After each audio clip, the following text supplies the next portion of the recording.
Chapter 1. For the 95th time, an intimate video of my fiancé, football player Leo Harris, and his cousin, Ivy Willow, landed on my phone. The first time was at my engagement party with Leo. In the video, Ivy, who had just gotten into college, leaped excitedly into his arms for a passionate kiss. The second time was on my 7th anniversary with Leo. 5 minutes after he was called away by a phone call, a picture of him and Ivy lying in the same bed was sent to me. This time, the 95th time, was supposed to be my wedding day. He suddenly vanished from the venue, leaving me standing there in my wedding dress like a fool, apologizing to our guests. My phone vibrated. On the screen, beneath a sky full of fireworks, Ivy snuggled against Leo's powerful chest, her eyes declaring war on me. I ripped off my veil and threw it in the trash. I pulled off the ill-fitting wedding ring, fighting back tears as I wiped my eyes and made excuses for Leo's unforgivable absence. After the guests had gone and I'd sobbed in my mother's arms, I forgave him once again. But what he didn't know was that I was just waiting for the 101st betrayal. That was the number of times he had proposed to me, and it was also the countdown to my departure. So why, after I accepted an arranged marriage and became a billionaire's bride, was he on his knees, begging for my forgiveness? I watched his retreating back, silently wiped away my tears, and dialed a familiar number. I've changed my mind. Is the offer still on the table? After receiving the affirmative answer I needed, I began saying my goodbyes to Leo in my heart. A wedding like this, I would never want it again. A man like him, I would never marry him again. After I returned from the wedding venue, Leo, perhaps out of guilt, held me and kissed me gently. It was a tenderness I hadn't felt in a long time. My body gradually softened, and I melted into his embrace. Just as we were about to take things further, his phone rang. It was Ivy's voice. "Brother, my graduation party is about to start. We're all waiting for you." Hearing this, Leo scrambled off me with an apologetic look on his face, hastily grabbing his clothes. "Ivy's graduation party is starting. I have to go right now." I glanced at him but said nothing. Ivy was his cousin. 3 years ago, she moved to Los Angeles for college and had been a living nightmare in my relationship ever since. She always had a way of calling him away at the most crucial moments. I've lost count of how many times Leo had climbed off me in the middle of the night, rushing off to take care of her after one of her late-night calls. Later, after she had a falling out with her roommates and moved into our apartment, she would brazenly walk into our bedroom. There were several occasions when Leo and I had to scramble to get dressed under her indifferent gaze. As a result, our opportunities for intimacy became fewer and fewer. At first, Leo had tried to kick her out, but eventually, she became a permanent fixture in our lives. She was present at every anniversary, at every important moment. In the end, everything about her became more important than me. Like today. My own wedding was canceled because of a single phone call from Ivy, which prompted Leo to abandon me 7 weeks pregnant to attend her graduation party. Not long after Leo left, my phone received another video from an unknown number. In the video, Leo and Ivy were locked in a tight embrace under a sky full of fireworks. Soon after, the video was trending all over the internet. Leo was the hottest football star of the moment. His every move attracted immense attention, and this was no exception. I glanced at the screen and curled my lip into a faint smile. I felt nothing. I closed my eyes and counted silently. 96 times. I'd forgotten at which point I had become as numb as I was now. But I knew that on the 101st time, I would leave him. I had been with Leo for 8 years. He had proposed to me 101 times, the last time being 3 months ago, just when I found out I was pregnant. So, I would tolerate 101 betrayals, because with each one, he was personally erasing every trace of the love we once shared. At 3 in the morning, Leo returned. As he wrapped his arms around me from behind, the familiar scent of jasmine perfume Ivy's scent wafted into my nostrils. He whispered in my ear, "Darling, trust me. I will give you the most perfect, grandest wedding." His hand caressed my back, his grip tightening slightly at my waist as he tried to pull me closer. Normally, I would have enjoyed this, but now, feeling his breath on my neck, I was filled with disgust. I closed my eyes, took a deep breath, and subtly avoided his lips as he leaned in to kiss me. "Leo, the doctor said we can't have sex right now. It could harm the baby." His movements froze. I could feel his silence in the darkness. Finally, he placed a light kiss on my forehead. Get some rest. The next morning, I woke up to find Leo gone. My phone had new photos. It was Leo taking a shower. Though steam obscured some of the view, his perfect physique was still clearly visible. And of course, there was the long scar across his taut 8-pack abs. It was a scar from when he'd been cut by a mugger while saving me years ago. He had been covered in blood, but he still held my hand and whispered, "Savannah, I will never let anything hurt you." I silently wiped a tear from the corner of my eye. Never let anything hurt me? Then what was all of this? I called Leo anyway. Today was my prenatal checkup, and as the father, he needed to be there. I was prepared for him not to answer, but I never expected Ivy to pick up the phone. "Savannah? Oh no, my future sister-in-law. My brother is still resting. He wore himself out making me happy last night." After hanging up, I looked at the doctor. "Doctor, I don't want this baby anymore." It wasn't just the baby. I didn't want Leo anymore either. Chapter 2. Leaving the hospital, I took a cab straight to my parents' house. My mother's brow furrowed the moment she saw my exhausted face. "Where's Leo? Didn't he go with you for your checkup?" I shook my head. "Mom, I don't want this baby anymore." My mother pulled me onto the sofa and took out her phone. "Is it because of this trending topic? Football superstar Leo Harris and his sweetheart, so romantic sports stars love under the fireworks." The screen was filled with images of Leo and Ivy sweetly embracing under the fireworks. As a top-tier athlete, Leo had a perfect, muscular build. Ivy, petite and sweet-looking, looked undeniably well-matched in his arms. I shook my head again, saying nothing. "Honestly, Leo," my mother muttered, "you're about to get married and he still hasn't publicly announced who you are. I'm going to call him right now and ask what's going on." I stopped her hand as she reached for the phone, looked her in the eyes, and said seriously, "Mom, I'm not marrying Leo." My mother shot up from the sofa, pointing at my stomach. "Are you crazy? You're carrying Leo's child, and now you're not marrying him. If word of this gets out, our family will be a laughingstock. Besides, Leo already promised to endorse our products for free. If you don't marry him, can you afford his endorsement fee?" A bitter smile touched my lips. Listening to my mother's tirade, a wave of exhaustion washed over me. This was my family. They had only agreed to my marriage with Leo because of his fame. Back when he was just an unknown athlete, they wouldn't have given him a second glance. I couldn't understand it. They were my parents, the people who were supposed to love me most. Why was I just a bargaining chip in their eyes? "Hello, Leo, my dear son-in-law. Yes, Savannah is here with me. You should come pick her up. She's pregnant. You know how emotional pregnant women can be. Just be patient with her. I've already had a talk with her. She won't throw any more tantrums." After hanging up, my mother yanked me back onto the sofa.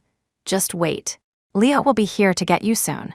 Her hands gripped my arms tightly, as if afraid I would run away. 15 minutes later, Leo arrived, holding a large bouquet of flowers, but I couldn't miss the faint, telltale red mark on his neck. "Darling, I'm so sorry. I was supposed to go to the hospital with you, but my coach called me in for an emergency training session for the next game. I missed it. Please don't be angry. I promise I'll be at every single one of your checkups from now on." I smelled that familiar jasmine scent on him and thought silently, "Leo, there is no from now on for us. I also bought you the latest handbag." I looked at the new Chanel bag he held out to me, but I felt no joy. I had always preferred black bags. This pink one was definitely more Ivy's style. My mother had already snatched the bag from him on my behalf and gave me a push towards Leo. "Go on, go home with Leo. And Leo, remember to come over for the commercial shoot tomorrow." The moment we walked through the door, his phone rang. It was Ivy. "Brother, see? I told you sister-in-law would stop being mad once she saw the new bag you got her. But you should thank me too. It must be because the bag I picked out is so pretty that she forgave you." As soon as Leo hung up, my phone vibrated. I opened it to see a picture of a handbag identical to the one he had just given me. There was also a photo of two hands tightly clasped, the woman's hand adorned with a massive diamond ring. I touched my bare ring finger and took a deep breath. Just one more time left. Chapter 3. When the car stopped at our front door, Leo showed no intention of getting out. I looked at him quizzically. He touched his nose awkwardly and cleared his throat. Ivy's cheerleading squad needs a football for their graduation performance. Do you think we could give her the spare one we have at home?" That football was a gift from me back when he was about to be cut from the team.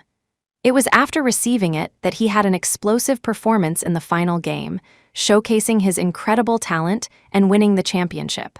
He used to hold that ball and say it was the luck I had given him, something he would treasure for the rest of his life. But now, I looked into his pleading eyes and nodded. No problem. He hugged me excitedly. I subtly sidestepped his attempt to kiss me. I saw the light in his eyes dim for a second. If it's urgent, maybe you should take it to Ivy now. His eyes lit up again. As he headed out with the ball, he made a point to come back to me. Once all of Ivy's graduation stuff is sorted, we'll have our wedding. I swear, I won't let any more accidents happen this time. I smiled without saying a word, because I knew that my wedding with him would never take place. After Leo left, I gently stroked my belly and whispered, "Baby, Mommy is so sorry. I swore I would give you a happy life, but it seems I have to break my promise. Please don't blame me." On my way to the hospital in a cab, I saw Ivy in the hallway of the obstetrics and gynecology department. My hand on my stomach trembled involuntarily. I wasn't sure if she saw me, but a familiar figure flashed past in my field of vision. It was Leo. The next second, my phone buzzed with a series of notifications. I opened it to find a stream of obscene videos. Although their faces weren't visible, it was clearly Ivy and Leo. The explicit scenes would make anyone blush. Anyone except me. Even though I knew Ivy and Leo weren't blood relatives, and that everything that could and shouldn't happen between them already had, seeing it laid out so bare before me still sent a pang of pain through my heart. I hastily wiped away my tears, and when I looked up, I saw Ivy again. She shot me a defiant look. It was confirmed. The photos and videos sent to my phone were all from her. If she wanted my place this badly, then she could have it. After my appointment, just as I stepped out of the hospital, I saw a car speeding towards me. I instinctively took a step back, but in the next moment, a powerful force shoved me forward, and I slammed right into the car. Even with that step back, I still hit the ground hard. I reflexively clutched my stomach, but my calf bent at a sickening, unnatural angle. A sharp, intense pain shot through my head. It felt as though every nerve in my body was concentrated in my lower leg. Even the wind brushing against my skin felt like agony. "Ouch, it hurts." I twisted my ankle, "Brother. Come get me, quick." Ivy's voice rang in my ear. I gritted my teeth against the pain and looked behind me. She stood there with a triumphant expression, theatrically rubbing her perfectly unharmed ankle. I was certain she was the one who had pushed me.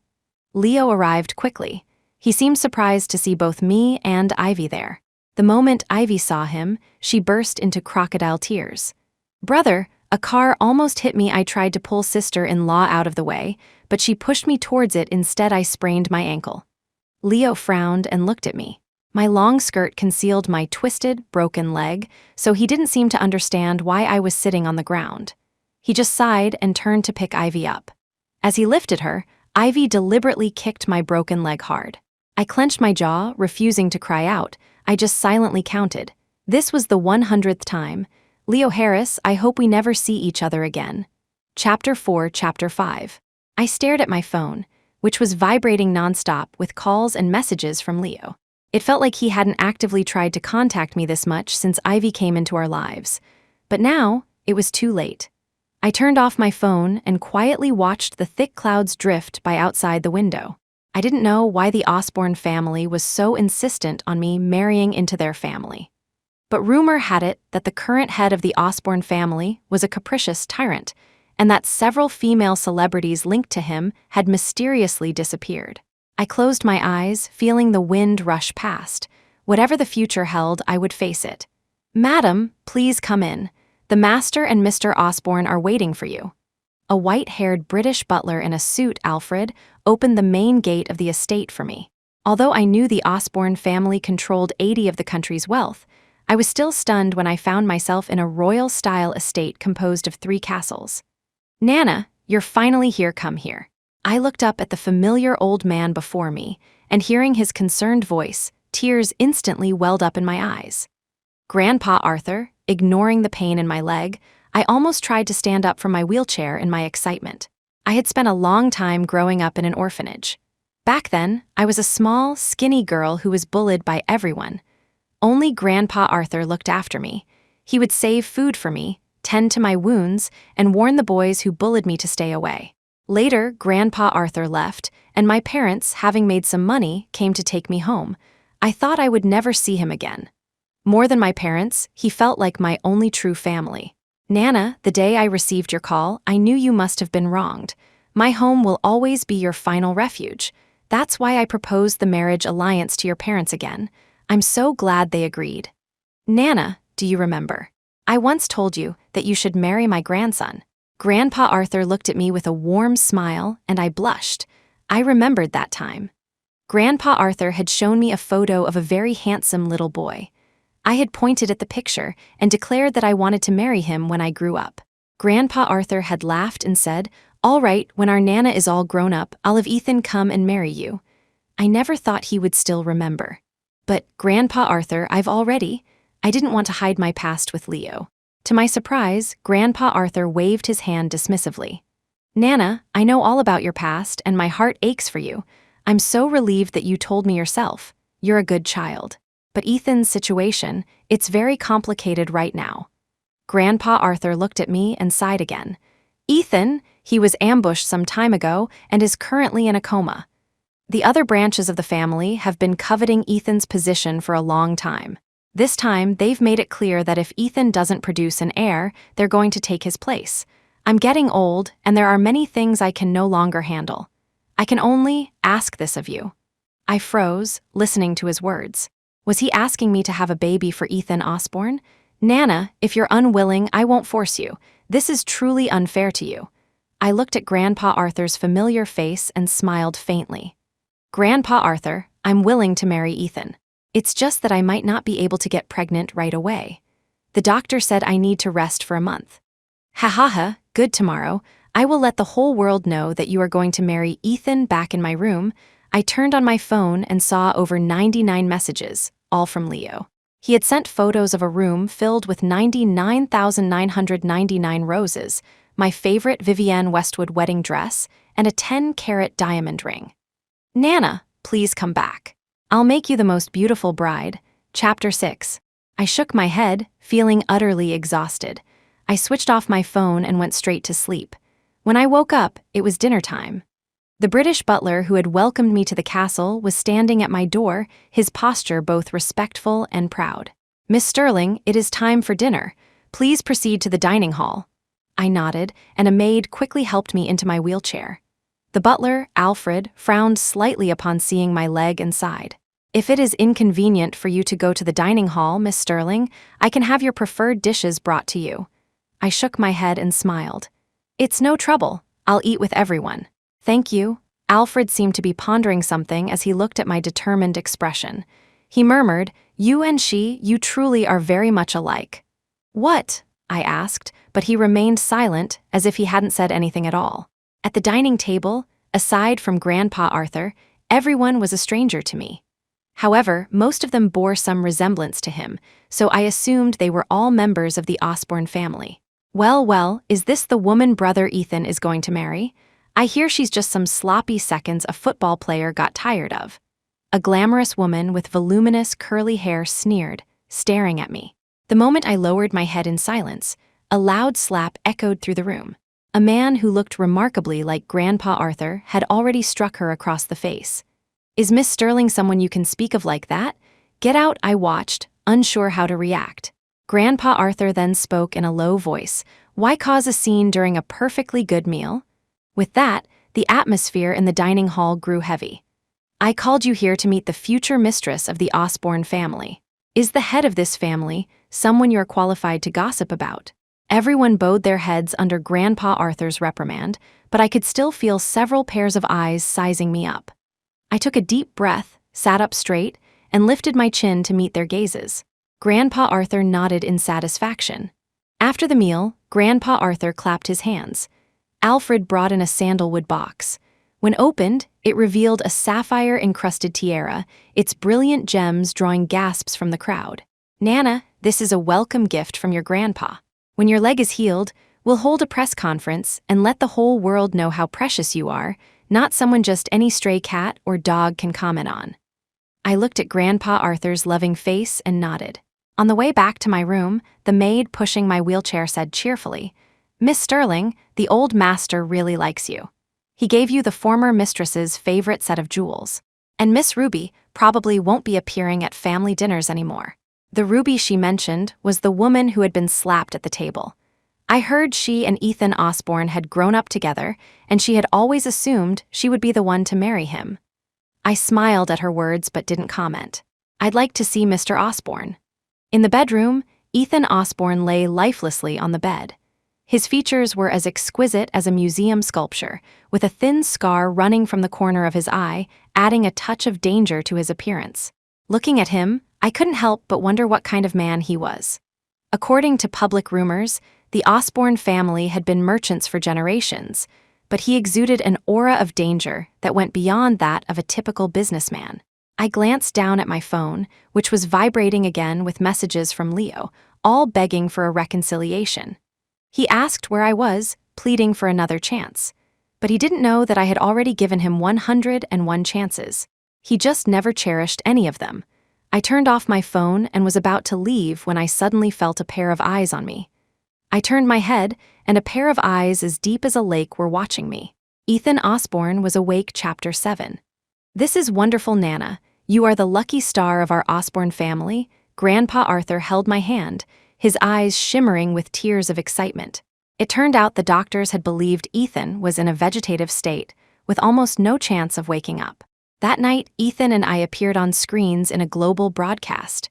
For a full 24 hours, news of our marriage was on a continuous loop around the world, and my phone was blown up by Leo. "Nana, please come back. I will give you everything you want." "Nana, have you forgotten? We were supposed to be together forever. You said you would only love me for the rest of your life." Yes, I once saw him as the only love of my life, and what did I get in return? Nothing but his repeated betrayals and abandonments. But as soon as he learned I was marrying Ethan Osborne, his messages turned to insults. "I never thought you were just like your parents, a vain, materialistic social climber. Did you leave me just because I wasn't rich enough? Were you cheating on me with this Ethan Osborne all along?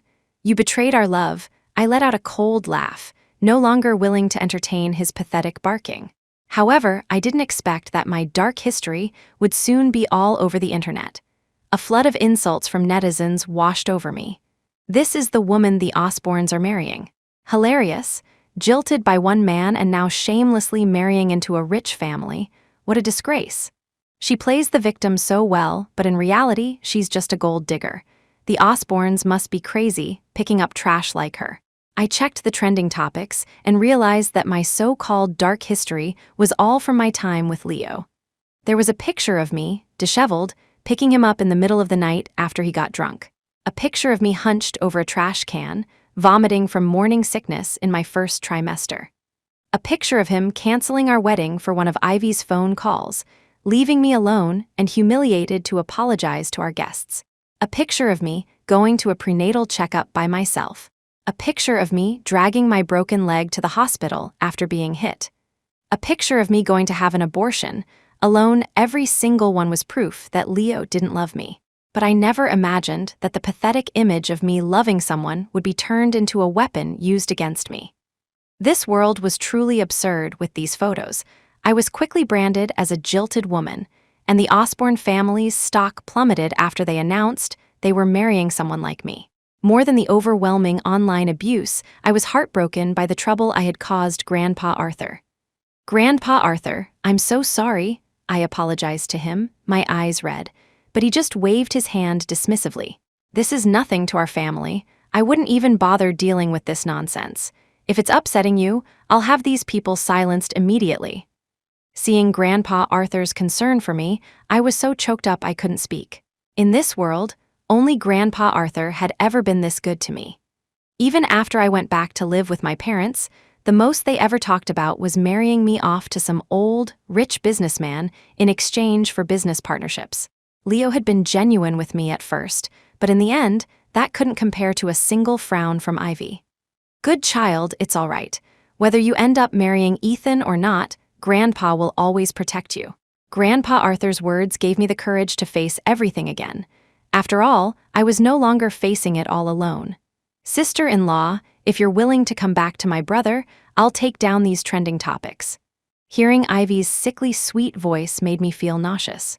If she was behind all this, then it all made perfect sense. "Didn't you want to snatch him away from me? You've got your wish now." But Ivy feigned innocence. "Sister-in-law, you've misunderstood me. My brother was so heartbroken after losing you. As his little sister, of course I have to help him out. We're all waiting for you to come back." I scoffed and hung up, my mind racing, trying to figure out what she would do next. Chapter 8. To my surprise, the first person to make a move was Leo. At the World Championship he had just finished competing in, he publicly confessed his love for me during an interview. "The woman I love has temporarily left me, but my heart will always be waiting for her to return. We've been together for 7 years. She was with me when I had nothing, all the way until I won the championship. Without her, I wouldn't have anything I have today. Even though she is about to marry into the Osborne family, I hope she knows I will always be her rock. I will always be waiting for her to come back. Nana, can you see this? As soon as the competition is over, I'm coming to take you home." Leo was so emotional he even started to cry. I shut off my phone in disgust. His belated display of affection only sickened me. He was the one who abandoned me time and time again.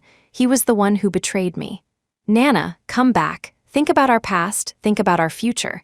I know the Osborne family is richer than me, but I have a heart that loves you. I'm sorry, I shouldn't have said you were only in it for the money. I know you have your reasons. Wait for me to bring you home." After Leo's emotional speech, the entire internet was sympathizing with him. He was already a rising star in the sports world, with an inspiring underdog story of going from a nobody to a champion. Add to that his perfect physique and handsome face, and most importantly, the fact that he had never publicly disclosed our relationship. So, over the past 3 years, he had amassed countless fans and supporters. This time, his heartfelt confession after winning the championship caused another sensation online. "Oh my God, he's so devoted. How could anyone not want a man like him? That woman named Nana doesn't deserve his love. She must be marrying into the Osborne family for the money. Is that the one they announced the other day? She has so much drama. I heard she was pregnant and had an abortion. God, is her private life that messy? So dirty. I know where this Nana is, bro. I support you in your quest for true love." Sure enough, less than 8 hours later, Leo appeared near the estate. He was holding a giant banner that read, "Nana, my one and only love, I'm here to take you home." The area around the stately, ancient castle was now adorned with an ostentatious display of black roses covering the entire lawn. I looked at the black roses. They were once my favorite flower because their meaning was a love that is one of a kind. So, when Leo's love was also given to Ivy, I knew I could no longer love him. Leo's grand gesture quickly attracted everyone's attention. Some online influencers were even live streaming next to him. "Since we have a guest, please invite him in." Ethan Osborne's cool voice came from beside me. Though still in a wheelchair, the aura he exuded was enough to make one's heart tremble. "Invite our guest in. As for the others, get rid of them." With that, he turned his wheelchair and left. The moment Leo saw me, he rushed towards me. Just as he was about to embrace me, he was stopped by a bodyguard. "Sir, please conduct yourself with dignity." "Nana, do you really not love me anymore? We have a child together." I looked at him coldly. "A child? It's long gone." "Ah, sister-in-law, how could you be so cruel? You went to so much trouble to get pregnant just to marry my brother. And now," Ivy feigned shock, her innocent eyes scanning the room. "Oh, I see. Sister-in-law has found a better option. No wonder you look down on my brother. Poor him, still thinking about you all the time." Though Ivy was speaking to me, her eyes were glued to Ethan. I saw a glint in her eyes and sneered inwardly. I walked over to Ethan's side without a word, simply watching the two of them with a defiant smile. Ethan played along, wrapping an arm around my waist. He had only just recovered, and I worried if standing was too much for him. Seeing my concern, he gave me a reassuring look. But in Leo and Ivy's eyes, it looked like we were exchanging flirtatious glances. Compared to the impossibly noble Ethan Osborne, Leo Harris looked like a big, dumb country bumpkin. Sure enough, the fire of jealousy in Ivy's eyes was almost impossible to hide, while Leo just opened and closed his mouth, unable to say a word. Just as I was about to leave, the butler, Alfred, suddenly appeared. As if not seeing Leo and Ivy, he bowed to me. "Miss Sterling, there is a truth about you that you must know." I looked at him quizzically. Alfred cleared his throat. "I once served a royal princess. 20 years ago, her beloved youngest daughter was lost. The princess's only dying wish was to find her daughter. I have discovered that you look exactly like the princess in her youth." Alfred then took out a photograph from his pocket. The person in the photo indeed shared my features. You couldn't be the princess, could you?" Chapter 9. Alfred glanced disdainfully at the gasping Ivy, clearly unimpressed by her outburst.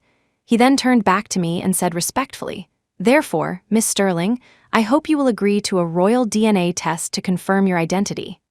While waiting for the results, I found myself replaying my past over and over. I had no memories of my parents from my early childhood. My first memories were of living in an orphanage under Grandpa Arthur's care. When I was 8, my parents suddenly appeared and took me home. And it was true, I didn't really look much like them. When the test results were announced, Ivy looked at me with daggers in her eyes. In contrast, the light in Leo's eyes seemed to fade. He looked like he wanted to reach out and touch me, but he ultimately pulled his hand back. "Nana, I have to get back to training. I'm leaving now. I wish you happiness." Seeing Leo's teary-eyed, reluctant departure, I felt a bit confused. He was acting as if he were deeply, irrevocably in love with me, but Ivy didn't choose to leave with her dear brother. "Brother, I think sister-in-law still loves you. I'll wait here and bring her home with me once she comes to her senses." I looked at her without a word. I had a pretty good idea of what she was scheming. That evening, Grandpa Arthur threw a lavish banquet at the castle to celebrate the discovery of my true identity. I wore the jewelry my mother had left me and a Chanel haute couture gown. When I appeared before the guests, I saw the stunned look in their eyes, especially Ethan's. His long, strong fingers held a glass of champagne as he watched me descend the grand, spiral staircase from afar. When Alfred saw me, his eyes reddened. You look so much like her." I gave Alfred a comforting smile. "I thank you on my mother's behalf." Upon seeing me, Leo downed several glasses of whiskey. Wasn't he, as a top athlete, supposed to abstain from alcohol? I noticed Ivy drank a lot that night, yet she seemed unusually sober.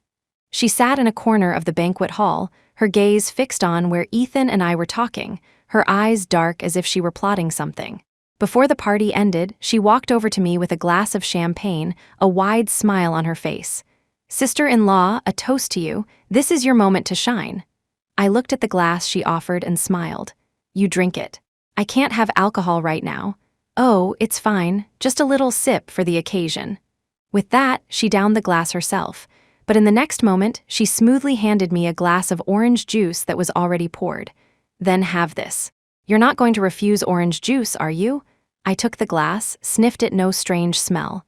Ivy stood beside me, beaming. I drank it. What happened next felt like a fragmented dream. My head was spinning, my body felt hot, and my consciousness drifted in a fog. The hallway, the doors, the lights, everything became a blur. I tried to call for help, but my voice was barely a whisper. Then someone was helping me, guiding me to lie down, and a familiar breath drew near. "Nana," it was Leo's voice, but I couldn't tell if he was really there or if I was dreaming of the man he used to be. At dawn, the first ray of sunlight pierced through the curtains. My head was splitting. I pushed myself up from the bed, only to feel an icy coldness beneath me. A naked man lay beside me, still fast asleep. When I saw his face, my pupils contracted, and a chill ran down my spine. It was Leo just then. The door was thrown open with a bang. Ivy, wrapped in the men's shirt Ethan had worn at the party last night, stood there, her hair messy but her face triumphant. After seeing me, she feigned surprise and covered her mouth. "Sister-in-law, I knew you still had feelings for my brother. This is wonderful. Nana, is this real? Is this not a dream? Are you willing to come back to me?" Ivy's voice was just loud enough to wake Leo. With one hand on my throbbing head, I pushed away the lunging Leo with the other. Out of the corner of my eye, I saw Ethan appear at the doorway, his handsome face an icy mask. Chapter 10. "Ethan, you're awake. You were so naughty last night." Ivy threw herself onto Ethan's arm, rubbing her soft chest against him. Ethan watched her performance with a half smile, saying nothing. Ivy deliberately pulled her collar open, revealing the suggestive red marks on her neck. After pushing Leo away, I dressed myself and watched coldly as Ivy clung to Ethan like an octopus. There was no doubt she was the mastermind behind all of this. When she felt my gaze, she didn't seem afraid at all. Instead, she pressed herself even more firmly against Ethan. Ethan, I was about to say something, but he raised his hand to stop me. It seems our two guests had a good rest last night. Although you are Nana's guests, our family's private residence is not a place for extended stays. I will have someone escort you home shortly. Ethan spoke slowly and calmly, but his words carried an undeniable authority. Ivy never expected her carefully crafted plan to end like this. I couldn't help but laugh, and Ethan just looked at me with a doting expression, all his earlier sternness gone. We stood by the window together, watching Ivy and Leo's figures shrink in the distance. I couldn't help but ask, "How did you know Ivy was behind all this?" Ethan smiled slightly. "This is my home, my dear princess. Ivy bribed a maid to drug our drinks, but the drug she used would only make us lose consciousness. So don't worry, I've kept myself pure for you." My face instantly turned red at his teasing. "But I know Ivy, she won't give up so easily," I said, voicing my concern. "Don't worry, I'm here." Ethan's voice was steady and powerful, and it inexplicably calmed my heart. Ethan recovered quickly, and our wedding was set for 2 weeks later. The preparations were in full swing: dress fittings, media rehearsals, castle decorations. Everything was proceeding at a frantic pace. But no one expected a problem to arise from the one place it shouldn't have. The day before the wedding, my adoptive parents suddenly appeared in the Osborne family's drawing room. They were dressed respectably and looked excited, as if they had come specially to offer their blessings. Grandpa Arthur received them out of courtesy, but within minutes, their true intentions were revealed. "Savannah, this wedding cannot happen," my adoptive father said with a cold face, dropping a bombshell with his first words. I was stunned. "What do you mean?" "Even though you have royal blood, don't forget that we raised you," my adoptive mother chimed in, her tone matter-of-fact. "You ate and slept under our roof since you were 8. We have the grace of having raised you. By rights, we have a say in your marriage." I looked at them, speechless, but they became more and more outrageous. "The Osborne family may be wealthy, but Ethan is disabled. This marriage is unfair to you," my adoptive father said, slapping the table for emphasis. "We have already arranged another match for you." My heart sank. "Who?" My adoptive mother looked triumphant. "A great chieftain from West Africa. He might be a bit older, but he's rich. He has promised that if you marry him, he will give us half of one of his diamond mines." "Are you insane?" I finally snapped, my voice as cold as ice. "Savannah, we're doing this for your own good," my adoptive mother raised her voice. "Your status is different now. It would be a waste to marry just anyone in Africa. You'll have financial freedom, high status, and they won't care about your past marriage or scandals." "Enough," I interrupted her. "I'm grateful that you raised me, but my marriage is not a tool for your transactions." "Savannah," my adoptive father stood up. "We raised you, and now that you're successful, you're disowning us." "I will not marry that chieftain," I said, word by word. "This is not something you can decide." Seeing Ethan standing beside me with a grim expression, my adoptive mother finally trailed off, muttering, "We're only trying to do what's best for you. What parent doesn't want the best for their child?" That evening, thinking that they hadn't been entirely bad to me over the years, I decided to talk to them again. But as I approached the door, I heard my adoptive mother's voice. "Just as Ivy predicted," she refused. "It looks like we'll have to resort to our worst-case scenario." Chapter 11. I threw the door open and demanded, "What are you planning to do?" My voice startled my adoptive parents, making them jump. Seeing my stern expression, my adoptive father sighed. "Savannah, it was Ivy who came to us. She told us your real identity was a princess, so your mother and I thought you should marry someone better." He glanced at me guiltily as he spoke. I frowned and asked, "Didn't you know my real identity when you took me home all those years ago?" My adoptive father and mother exchanged a look and sighed. "Honestly, we were just looking for a smart, pretty little girl to be our free maid, and then marry her off to a good family to help our business." "Then, why didn't you have your own children?" I couldn't help but ask. My years with them had not been good. As they said, I was just a free maid, and they didn't even give me a chance to go to college. I had my suspicions, but they never had another child, so I could only keep telling myself that every parent shows love differently, because we can't have children. My adoptive mother sighed and continued, "But we weren't that bad to you, were we? We didn't break you up when you wanted to be with Leo Harris, and he was just a poor kid back then." I scoffed.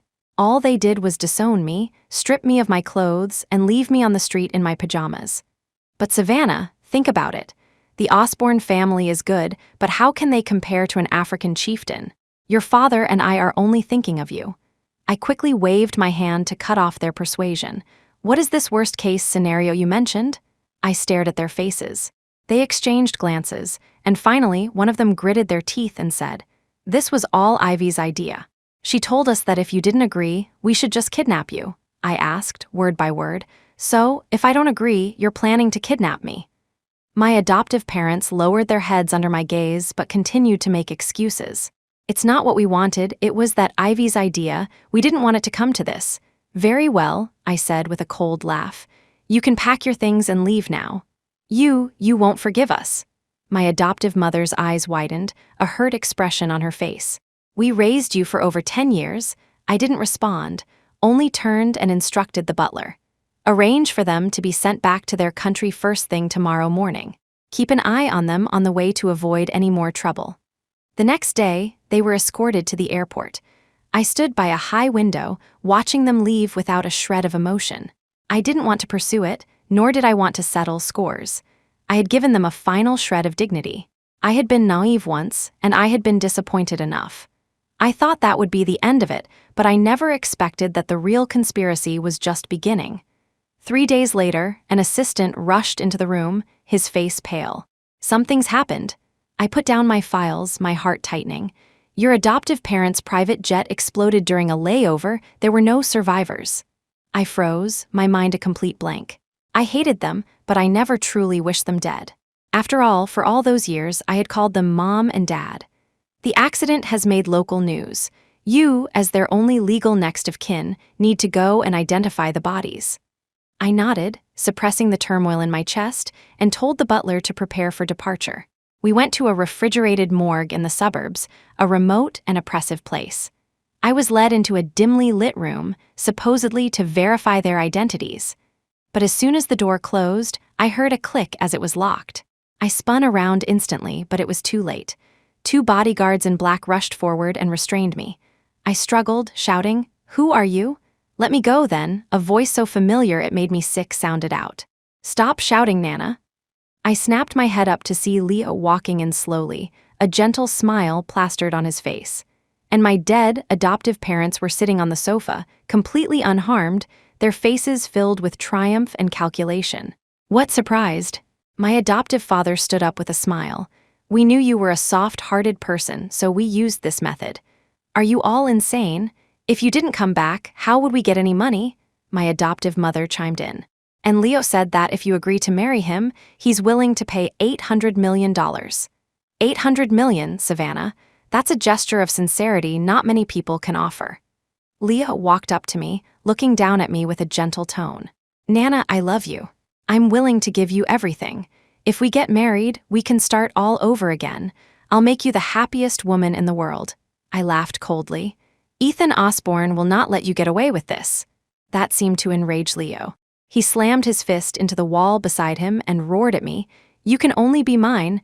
Then he grabbed my face and forced a kiss on me. Chapter 12. I bit down hard on the tongue he forced into my mouth. Instantly, the taste of blood filled both our mouths.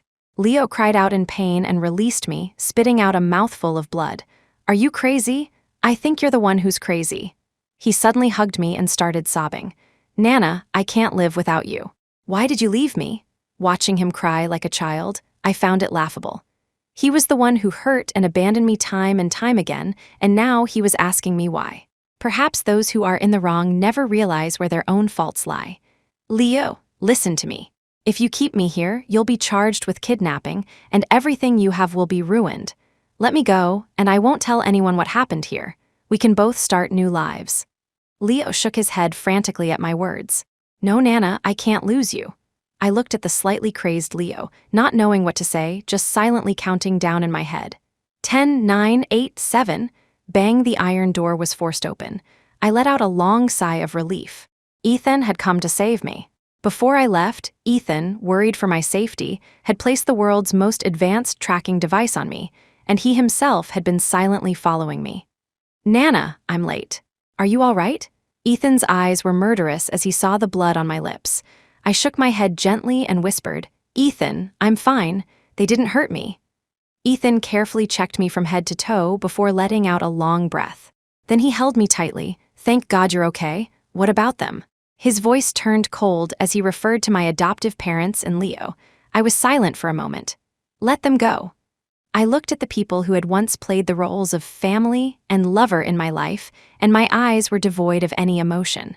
"I won't press charges," I said faintly. "Go back to your country. From now on, don't ever appear in front of me again."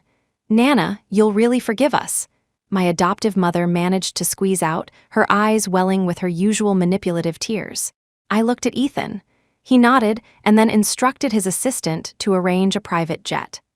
"I will transfer another sum of money to you as compensation for raising her all these years," he said, his expression calm but carrying an undeniable weight. Thank you, Mr. Osborne. We'll behave from now on," my adoptive father nodded repeatedly. Leo stood to the side, his expression complicated, but he didn't say another word. They finally left. I thought it was all over. Until 3 days later. Ethan's private email received an anonymous message with a clear pregnancy test report attached. Patient, Ivy Willow gestational age, 7 weeks note. Pregnancy confirmed. Ethan glanced at it and was about to delete it when another message came through. "This child is yours. If you don't believe me, I can give birth and we can do a DNA test." A murderous glint flashed in Ethan's eyes. "I decide who gives birth to my child. You know damn well where that bastard came from. If you don't get rid of it, you'll be gotten rid of along with it." But we all underestimated Ivy. On my wedding day, she showed up at the venue. She stood at the entrance of the red carpet, dressed in a white maternity gown, her belly showing, her makeup flawless, and her expression pitifully innocent. "Ethan Osborne is getting married," she said with a smile for the cameras. "But I am the mother of his child." She had even invited dozens of international media outlets to broadcast live. "I'm carrying Ethan Osborne's child. Not only does he refuse to acknowledge it, but he also wants to marry my sister-in-law." Chapter 13. Seeing her, Ethan's face darkened to a murderous shade. I gently squeezed his hand, which was clenched into a fist at his side, and whispered, "Ethan, I believe you." He took a deep breath and said to the butler, "Get this madwoman out of here." Ivy never imagined that her meticulously planned spectacle would be ended by a single sentence from Ethan. She screamed, "Ethan Osborne, you scumbag, you slept with me, got me pregnant, and now you're disowning us to marry a princess." Although Ivy was thrown out, the international media she had brought with her caught the key points of her outburst. "Ethan Osborne abandons pregnant lover. Ethan Osborne to marry princess. Lost royal princess found after 20 years, one after another." These headlines trended across the internet. My identity, which I had wanted to keep private, was now known to the world. My grandfather, the king, sent people to the estate to bring me back to the royal court. Faced with all these sudden changes, my wedding with Ethan was forced to be cancelled. "Your Highness, after an evaluation, the royal family has determined that Mr. Ethan Osborne is not currently a suitable partner for you." The royal envoy, though humble in his demeanor, spoke with an underlying tone of unchallengeable authority. I didn't feel much of a connection to these newfound relatives. My biological parents were deceased, and I had spent my entire upbringing with my adoptive parents. If I were to name my true family, Grandpa Arthur would be more fitting than anyone. I turned my gaze to Grandpa Arthur, who was deep in thought. "Nana, I respect whatever you decide. It's true, for someone of your status to marry into the Osborne family, it is a bit beneath you." Tears welled up in my eyes at his words. I shook my head gently. "No, Grandpa Arthur, it's not beneath me. Ethan, he is a man worthy of spending my life with." The envoy beside me seemed to be losing his patience. "Regardless, Your Highness, you must return with me for the official recognition ceremony." Grandpa Arthur looked at me and slowly nodded. Ethan looked at me intently. "I will wait for you to come back. You are the only love of my life." The recognition ceremony was held in the main hall of the royal palace and broadcast live worldwide. I wore a royal gown, the sapphire tiara left by my mother on my head, and sat on the throne-like chair, a symbol of power, accepting blessings from around the world and the focus of the media. But surprises are never far behind. Before the ceremony could conclude, the main doors were suddenly thrown open. All cameras instantly swiveled to the entrance. Leo, dressed in a suit, his face pale, dropped to one knee and held up a diamond ring. "Nana, marry me." The moment he spoke, the entire hall fell silent. Even the translator's earpieces paused for a split second. His words echoed around the world. "We've already had a wedding. Nana is even carrying my child. I will marry no one but her in this life. We have been in love for 7 years. She said she would only love me for the rest of her life." The royal court was deathly silent. Standing on the high platform, I looked at Leo's deeply in love act and for the first time felt a profound sense of disgust for him. What right did he have to disrupt my life again and again? Had I been too lenient with him before? But the ceremony was being broadcast live globally. A diplomat explained that Leo was merely an obsessed admirer and had him escorted to a waiting room. After the ceremony, as soon as I retreated to an inner chamber, the royal envoy approached me, his face cold. "Your Highness, while we all grieve that you were lost to us for so long, the dignity of the royal family cannot be trampled upon. Your past experiences have brought shame upon the entire family. We will be carefully considering your choice of marriage. Until then, you are forbidden from leaving the palace." I bit my lip, saying nothing, feeling as if I were nailed to the spot. It wasn't over. The next day, Ivy released a statement, accompanied by a notarized DNA report. The report stated, "Father, Ethan Osborne child relationship, 99.98 match, she had actually given birth to the child." The photo of the baby, along with her mother of the heir posture, went viral online. Ethan Osborne's illegitimate child confirmed royal marriage farce escalates. Princess may be jilted. The royal family was furious. "From now on, you are forbidden from having any private contact with Ethan Osborne. The royal family will arrange a new marriage for you." The next morning, the royal household officially released a statement. Due to the Osborne family's actions affecting the reputation of the royal family, all economic and social ties with the Osborne family will be suspended. Grandpa Arthur fell ill. Ethan's company stock plummeted. Business partners terminated contracts. The Osborne family was suddenly pushed into the eye of the storm. That night, I sat alone by the fountain in the palace garden, sleepless. I could have ignored it all, but when I saw the news reports of Ethan, haggard and worn, facing the cameras, my heart ached so much it felt like my body was being torn apart. I took a deep breath. I had to do something. The next day, I sought out my grandfather, the king. "Please lift the sanctions against the Osborne family. They are innocent. I will accept the marriage arranged by the royal family." Chapter 14. My grandfather looked at me, his face grim. "I know you suffered being away from us all these years, but you have utterly disgraced the royal family." His words made my heart clench with disgust. I was the one who had been slandered and hurt time and time again, yet my so-called family stood here, accusing me for the sake of their precious reputation. "I have chosen a Nordic prince for you.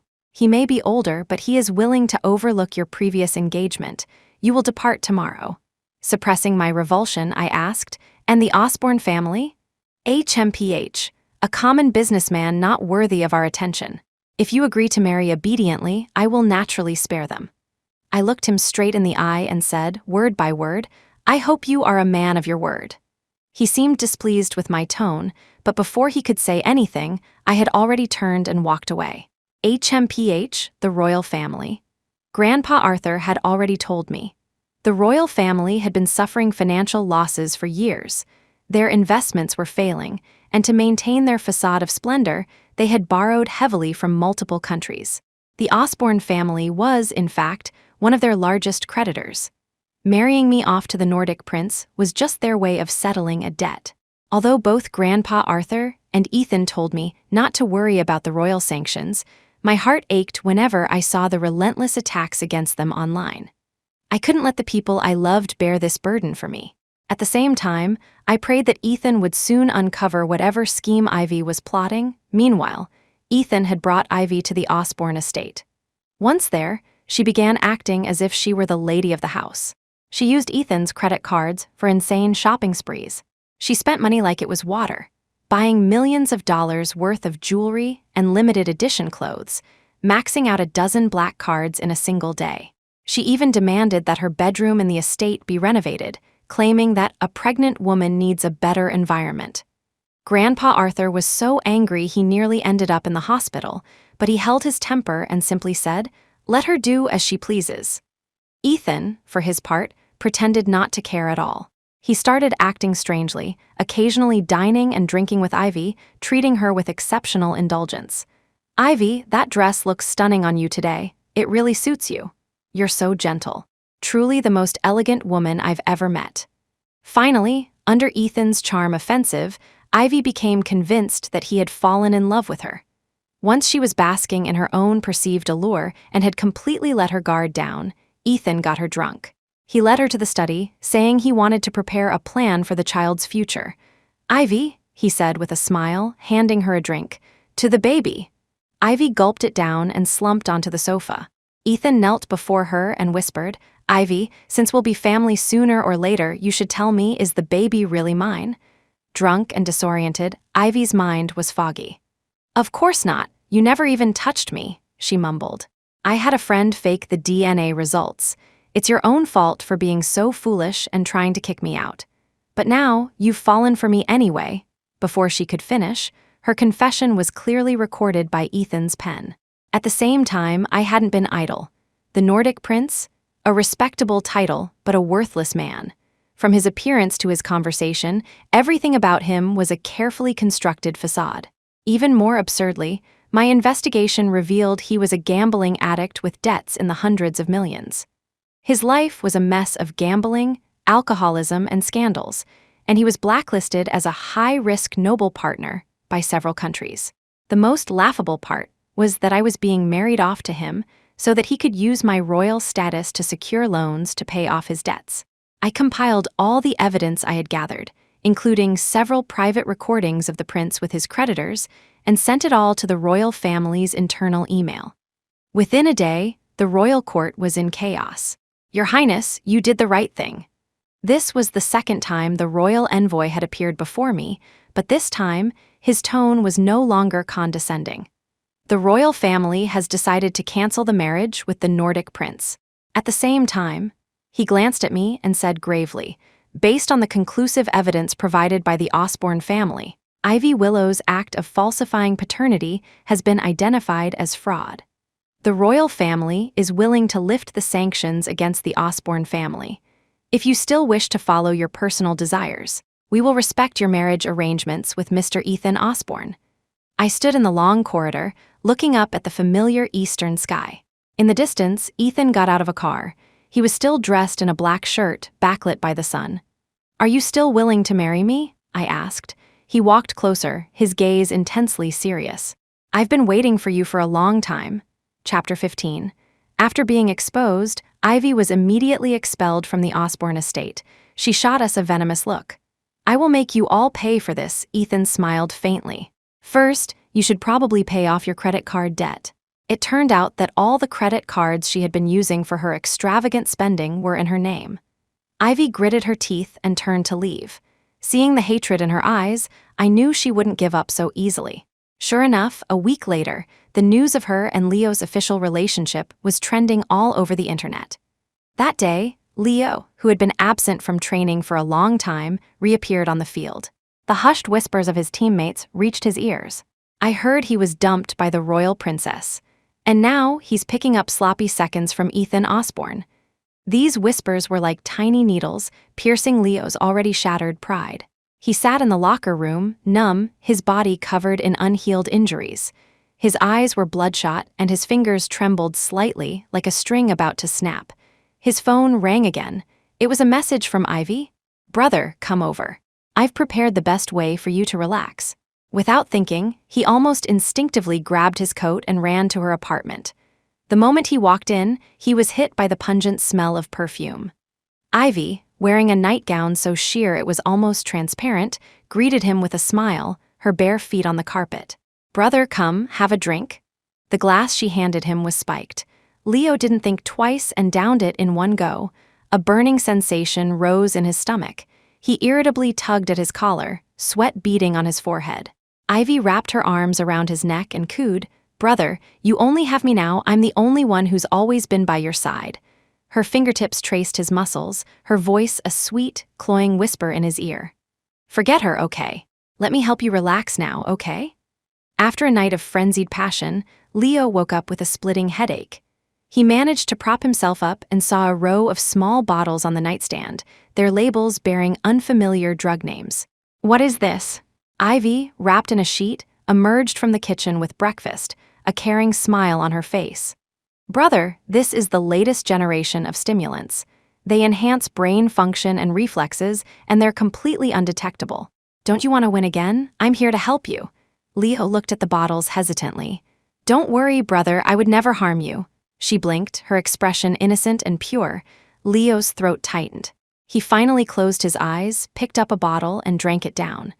The drug burned like fire in his stomach. But he didn't turn back, because he knew that without the game, without the glory, he wouldn't even have the right to be in Savannah's world again.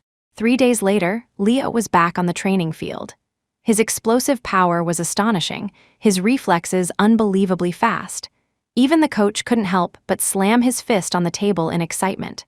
"Excellent recovery, keep it up, you're starting the next game." His teammates surrounded him in celebration.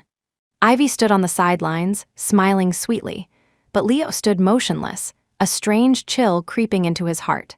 He felt no fatigue, no pain, only a burning sensation throughout his body. It was as if he were setting himself on fire, all for a glimmer of a hopeless dream. If he could just win, if he could just stand on that podium again, he might still have a chance to re-enter Savannah's world. A chance to win her back. Chapter 16. In the first game, Leo's performance was nothing short of insane. His reflexes were impossibly fast, his power explosive. He broke through defenses repeatedly, practically carrying the entire team to a crushing victory over their opponents. The coach on the sidelines was pounding the table in excitement. The media was scrambling for headlines, and fan forums exploded. "The Harris God has returned. Is this the same Leo Harris who's been in a slump for so long? This is like he's in God mode," and he was. Until after the third game, an official announcement was made. Leo Harris tested positive for performance-enhancing drugs. Within a day, he was banned for life, stripped of all athletic eligibility, and his records were nullified. Immediately after, multiple brands announced the termination of their endorsement deals, with claims for damages amounting to over $100 million. All his sponsorships were gone. Even his previously filmed commercials were pulled from the air. He had gone from a symbol of glory to one of shame. Leo stormed into his apartment like a madman. "Where's the money?" "The prize money I earned." Ivy was sitting on the sofa, legs crossed, fresh from the salon, painting her nails. She looked at him with an air of innocence. "Brother, don't be so aggressive. I just invested it for you." "Invested?" Leo lunged forward and grabbed her wrist, his knuckles turning white. "Invested where? I've checked all the bank accounts. You transferred over $20 million and spent it all on luxury goods, new cars, and renovating 2 apartments." Ivy's face paled at his shouting. But she quickly turned away with a sneer. "You're a washed-up has-been, and you have the nerve to settle scores with me now? I took drugs and played for you, and now you've squandered the money I risked my life for and are telling me I'm useless. Leo Harris, what do you take me for? And what do you take me for?" he roared, his voice hoarse, his eyes bloodshot. "I put my life on the line, and you still want to force me to sell my life." They fought, throwing things across the living room. Ivy suddenly realized she had said too much and quickly changed her tune, putting on a seductive act. She took his hand and whined, "Brother, I'm sorry. I didn't mean it. I'll find a way to get some money back for you, okay? You're so strong, we can go into underground fighting. We can definitely make a comeback." She pushed him towards the door as she spoke. "Just think of it as our comeback plan, okay?" Leo stood by the door, stunned, for a long time before finally nodding. For the next month, he fought like a machine.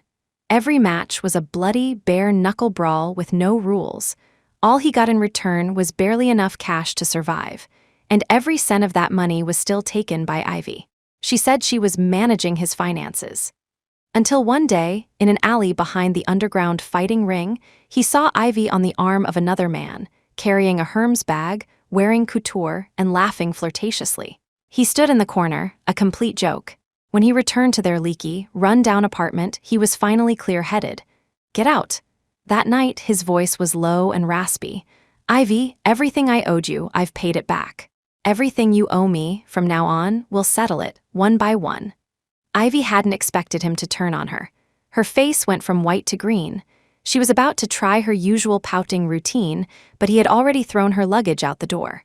"If you ever touch me again, don't blame me for going all out." The door slammed shut, leaving Ivy locked outside, screaming obscenities in the hallway. But this time, no one turned back. Leo sold everything he owned just to stay out of prison. At 3 in the morning, he sat by the window of his dilapidated apartment, watching the neon lights outside. He scrolled through his entire contact list, finally stopping on Savannah Sterling. He hesitated for a second before sending a message. "Can I borrow some money? I'll pay you back soon." I saw the message just as I was finishing a day of official duties. I stared at it but didn't reply immediately. Ethan, however, saw it over my shoulder. He frowned, took my phone, and said coldly, "How dare someone like him still bother you?" I said nothing. He continued, "I'll send the money, but don't you worry about it." Not long after, Leo received a notification of a deposit. The amount was exactly what he owed in damages. The memo read, "This is the last time." Leo stared at those words for a long time before finally bowing his head. He knew that for the rest of his life, he would never have the right to be by her side again. Chapter 17. After her fallout with Leo, Ivy's resources quickly dried up. Her credit cards were all frozen, her bank accounts emptied, and even the luxury apartment she lived in was repossessed. She stood outside a convenience store with her luggage, her designer clothes soaked in the rain, her makeup smudged, looking like a stray dog. She tried contacting the various sponsors she had once entertained, but they either blocked her or hung up. No one would take her calls anymore. Even the underground fighting organizations explicitly banned her from their premises. Overnight, she had nothing. That night, huddled on the floor of a rented room, she saw my interview. It was a global broadcast arranged by the royal family. I was dressed in a custom haute couture gown, sitting calmly in the interview, answering questions in a soft voice. "I don't have any grand dreams. If I could, I would prefer to have a life of freedom." My radiance, my status, my air of composure and control it all made Ivy's gaze turn colder and colder. She grabbed her phone, zoomed in on my calm face, and muttered through gritted teeth, "Why? You're just some gutter snipe picked up from an orphanage." Suddenly, she remembered that she, too, had been adopted. With renewed purpose, she went back to her adoptive home. The iron gate creaked open. The woman on the other side, holding a plastic bag, was clearly startled to see her. "You're back. I have something to ask you," Ivy said, her tone cold and direct. Her adoptive mother frowned. "Is that any way to talk? I'm asking you, am I your biological daughter or not?" She stared into the woman's eyes. "Did you adopt me from an orphanage?" Caught off guard, the woman's face changed. She turned and called into the house, "Your father's home. Go ask him." Her adoptive father shuffled out in slippers, a cigarette between his fingers. He didn't even flinch at the sight of Ivy. "You're our adopted daughter, so what? Whose child am I?" Ivy gritted her teeth. "Who are my real parents?" Her adoptive mother slammed the plastic bag on the floor. "Are you crazy? Now that you've hit rock bottom, you've come back to dig up your roots." "If you really want to know," her adoptive father said lazily, "I won't hide it from you." He went inside and rummaged through a dusty old box, pulling out an expired certificate from an orphanage. It listed her birth information and abandonment records. She desperately tried to trace her biological parents using the information, only to find that they were both registered drug addicts who had died over a decade ago. Ivy couldn't accept it. She had desperately imagined herself as some long-lost heiress, a switched-at-birth princess. But the truth was, she was just an infant abandoned by a pair of addicts. She refused to accept her fate. She would not be defeated a few days later. She contacted the disgraced Nordic prince. The man whose reputation had been ruined when I publicly tore up our marriage agreement was now also in dire straits. "You want to collaborate?" The prince raised an eyebrow, looking at her. "Do you want to make a comeback?" she asked coldly. "If you cooperate with me, we both have a chance." Ivy forged another DNA report. This time, using stolen blood samples and a fake identity, she successfully created a report that proved she was the one with royal blood. Soon, a bombshell news story broke online. DNA reversal. Is she the true royal princess? She began to relentlessly expose Savannah's past on social media. Dropped out of school for a man, was jilted, had a suspected abortion, faked her identity. The old photos and edited videos spread like a virus across social media. The royal family was once again thrown into turmoil. The next day, the royal household issued an internal notice. Her Highness's improper conduct has brought dishonor upon the royal family. She will undergo a full identity review and disciplinary measures. When I saw the notice, I just laughed. In the royal meeting hall, all the senior members of the royal family were gathered, the atmosphere suffocating. My grandfather looked at me, his face grim. "Savannah, do you have any idea how important your identity is? Your actions are bringing shame upon the entire royal family." I looked up, my gaze clear and cold. "But have any of you ever considered whether I even want this identity?" The room fell silent. "From the day I was found, your interest in me was never about who I am, but about who I could marry, how much I was worth, and how many debts I could pay off."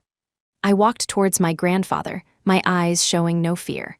"Now I am telling you clearly, I don't care about your royal family, and I don't care about this princess title. I quit." Chapter 18. Royal identity confirmation is under investigation. All of Savannah Sterling's royal privileges are suspended. Ivy Willow will temporarily assume her duties. This announcement sent another shockwave through the internet. The recent royal scandals were enough to fill a TV series. Ivy, who had been scorned by all, had successfully climbed the ladder. Public opinion was divided. Some insisted Ivy was an imposter, while others believed she was the true, long-suffering princess. As for me, I no longer cared about any of it. That is, until the new princess, Ivy, showed up at my doorstep again. She stood at the gate of the Osborne estate, arrogant and triumphant, smiling smugly at Ethan.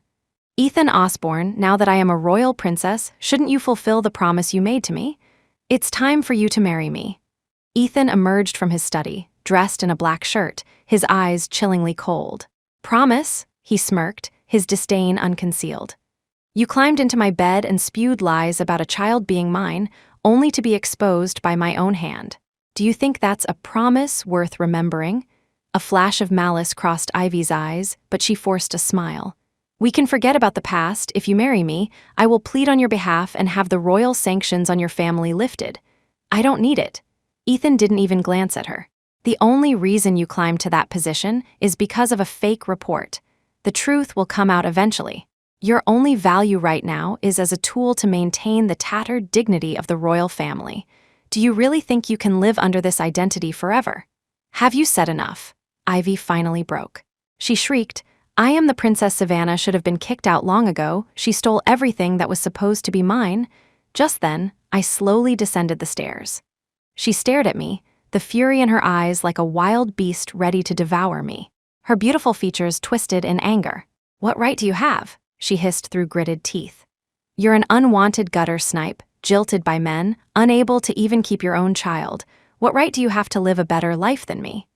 It was you stole everything from me. I want you to pay with your life." She suddenly pulled a small knife from her waist and, with a swift movement, lunged at me, screaming. "Savannah!" A familiar voice suddenly rang out. A familiar voice shouted, and a dark figure shot out, violently shoving me aside. Schlick, the sound of a blade piercing flesh was sickeningly sharp. Blood splattered, stark and crimson in the sunlight. Leo stood in front of me, his face pale, the knife buried deep in his shoulder. Blood instantly soaked through his white shirt. "Leo!" I screamed, my eyes instantly turning red. He gritted his teeth, fighting through the pain, and pressed down on his wound, turning to glare at Ivy. "Are you insane? Do you know what you're doing?" Ivy froze, as if snapping out of her frenzy. She stumbled backward, her eyes filled with confusion and despair. I just wanted her to disappear." Her lips trembled, her makeup streaked with tears and sweat, making her look pitiful. The next second, she grabbed Leo's shoulder, a crazed look in her eyes. "Brother, help me kill this bitch, and I'll marry you. I'll make you a member of the royal family, and we'll have more money than we can spend." Leo frowned at her, his disgust undisguised. "Ivy, have you lost your mind?" Ivy tried to push past him, but Leo, a top athlete, was built like a mountain, and she couldn't move him an inch. Suddenly, a glint appeared in her eyes. Fine, then you can all just die. Chapter 19. A single scream was all that was left as Ethan sent Ivy flying with a swift kick. Ivy landed in a heap on the ground, her exquisite Chanel suit covered in mud and grass. Leo, covered in blood, knelt on the ground, while Ethan carefully cradled me in his arms as if I were a fragile treasure. "Nana, are you all right?" Ethan's face was filled with worry and concern. I shook my head. "I'm fine." The royal guards Ivy had brought with her stood by and watched as she made a fool of herself. Some were even snickering. "You useless oafs, why aren't you helping me?" Ivy scrambled to her feet and shrieked at the guards like a shrew.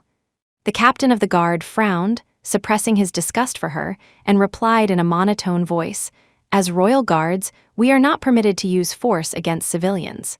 Our duty is to ensure your safety. You are not currently in any danger." Ethan and I exchanged a knowing smile. Leo struggled to his feet. He looked at me as if he wanted to say something, but in the end, he remained silent. I sighed. No matter what had happened between us, in that moment, he had been willing to risk his life to save me. Ethan saw my hesitation and gave a subtle nod to the butler. Alfred understood immediately and arranged for Leo to be taken to the hospital. Leo was treated quickly at the hospital. Although he had lost a lot of blood, the blade had missed any major arteries. He was lucky to be alive. Ethan and I didn't stay. We had Alfred's men keep an eye on him. He had saved me after all. A debt was a debt. 3 days later, Leo was finally able to walk. The doctors advised him to rest and avoid further injury, but he sat awake all night on his hospital bed, motionless. The reason he had been there to save me was that after Ivy left, he had stumbled upon an old phone she had left in his luggage. The screen unlocked automatically, opening to her notes app, which contained her step-by-step plan to destroy me. Each entry was like a needle to his heart. March 12, make Leo cancel the wedding. She will break down. March 27, leak the fake abortion news to the media. April 5, hire someone to secretly film her crying as she leaves the clinic. May 7, forge the DNA report to strip her of her royal status. June 1, arrange for her current and ex to show up at the wedding simultaneously, completely humiliate her. Leo's eyes widened, his throat so tight he couldn't make a sound. He had always thought Ivy was just an immature kid. In that moment, he realized she had lost her mind. So when he heard she had become the so-called princess, he knew she would do something to me. That's why he had been lurking around my house for the past few days, until today, he finally had a chance to atone. No one knew when Leo was discharged. All I received was a handwritten letter he had someone deliver. The handwriting was shaky, and many words were blurred as if by tears. "Nana, let me call you that one last time, because I know I no longer have the right to be in your life. But I will always be there, just like this time, to stand in front of you and protect you with my life. I was wrong about everything before. I always thought you were the one who abandoned me, the one who was high and mighty. Now I know that from the very beginning, I was the one who didn't cherish you, the one who pushed you into the abyss. Ivy is a monster, but I am even more pathetic. I chose her, trusted her, protected her, and in the end, I used all my strength to hurt you. If there is a next life, I hope I am the man who deserves you." After reading the letter, I felt strangely calm, as if the story he wrote was about someone else, completely unrelated to me. I looked out the window, but I didn't cry. I just took a long, deep breath and put the letter in a drawer. Let the past be the past. Chapter 20. After Ivy's chaotic display, the royal family placed her under strict house arrest. She was escorted by the royal guard to a secluded estate and secretly confined. Officially, it was for protective recuperation, but in reality, it was imprisonment, no leaving, no phone, no visitors. This time, none of her usual tricks worked. She could only vent her frustration by smashing things in her room, but of course, no one cared. Meanwhile, my own happy life was finally beginning. The day Ethan proposed, there were no flowers, no fireworks, just one simple question. "Savannah Sterling, can we finally get married?" I smiled and nodded, my eyes welling with tears. After so long, I could finally embrace my own happiness. True happiness, I realized, was this simple, this quiet. However, the wedding itself was grand. Both Ethan and Grandpa Arthur insisted on giving me the most magnificent ceremony. I wore a haute couture gown handpicked by Grandpa Arthur and slowly walked down the long steps into the heart of the estate's garden. With each step, it felt like I was crushing the past beneath my feet. The long train of my dress trailed behind me, the sunlight warm on my skin. Ethan stood at the end of the aisle in a tailored suit, his gaze as steady and gentle as always, fixed only on me. "Nana," he said, "for the rest of my life, I will protect you, love you, and cherish you." I smiled and nodded. "You'd better not go back on your word." After the wedding, we immediately embarked on the honeymoon we had always planned but never had. The Mediterranean, North Africa, Iceland, Morocco, we were like a young couple in love, kissing and embracing in every corner of the world. From snowy mountains to vast oceans, from grasslands to high peaks, from serene lakes to dense jungles, from the northern lights of Iceland to the penguins of Antarctica, we left our unique memories in every corner of the globe. After our trip, the doctor, holding my test results, smiled at me and said, "Congratulations, Mrs. Osborne. You are 6 weeks pregnant." My hand holding the report trembled slightly, tears already gathering in my eyes. Ethan pulled me into a tight hug, his voice trembling with unrestrained emotion.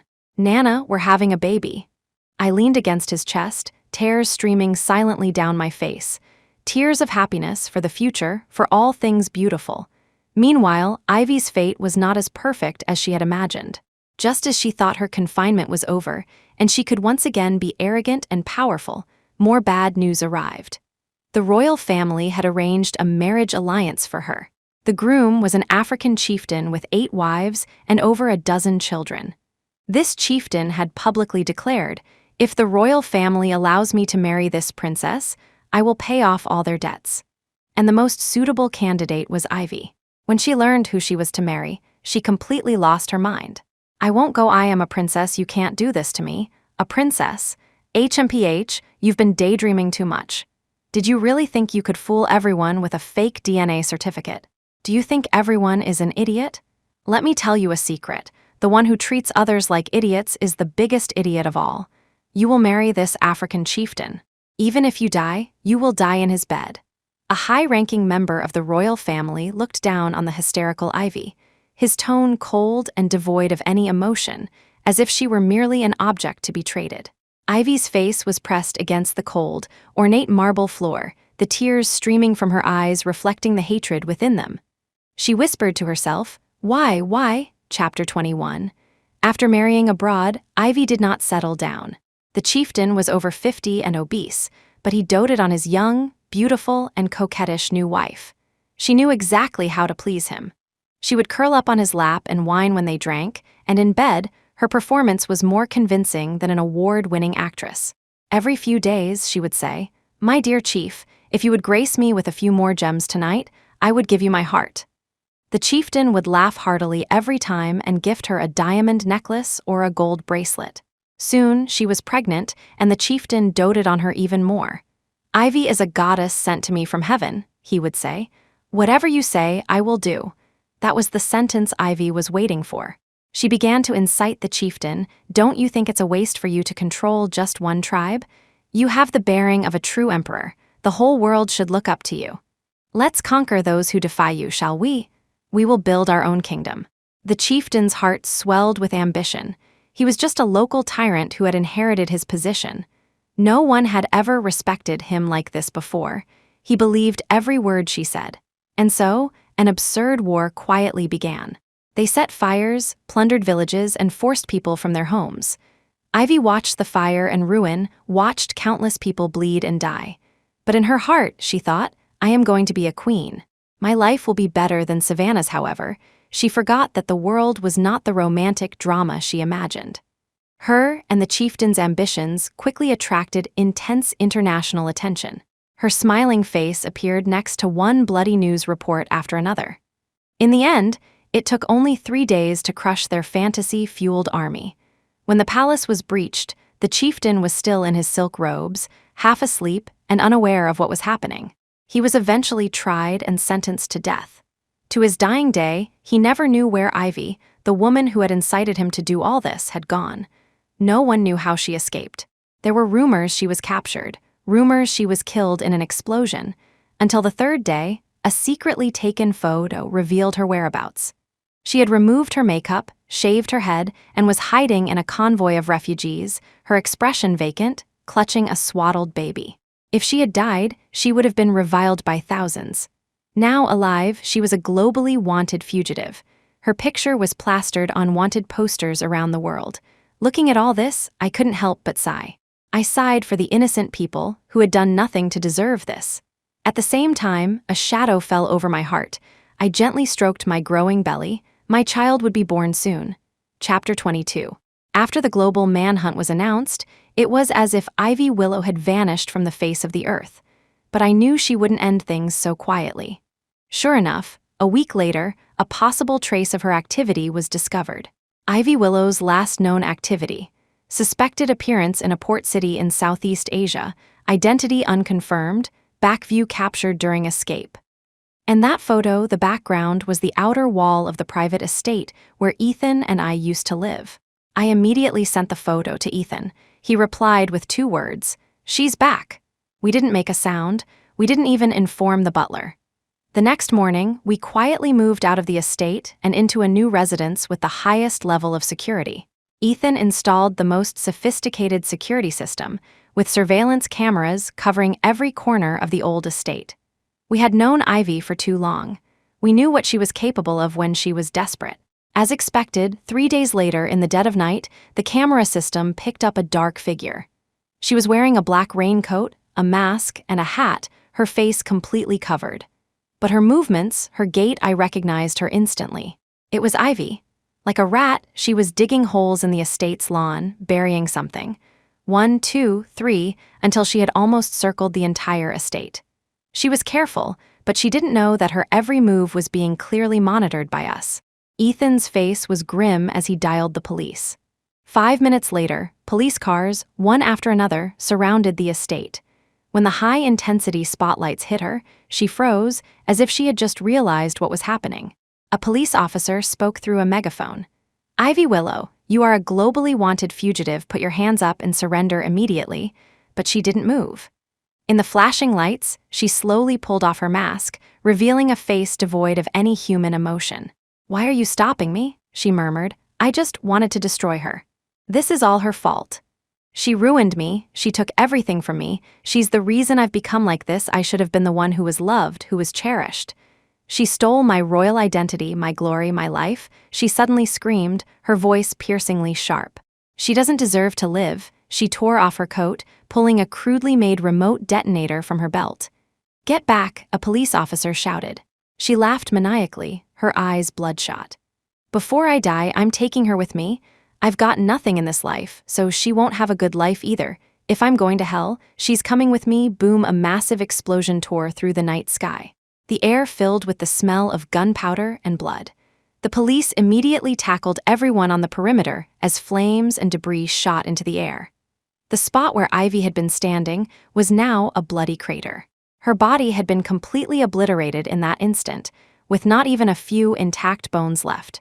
She had used the most extreme method to put an end to her absurd life. I stood in front of the monitor, watching her explode into a cloud of blood and gore, and heard Ethan's voice beside me. "Nana, it's okay. It's all over." I nodded. "Yes, it's over." 3 months later, I gave birth to a daughter. Ethan and I decided to leave the conflicts of the world behind.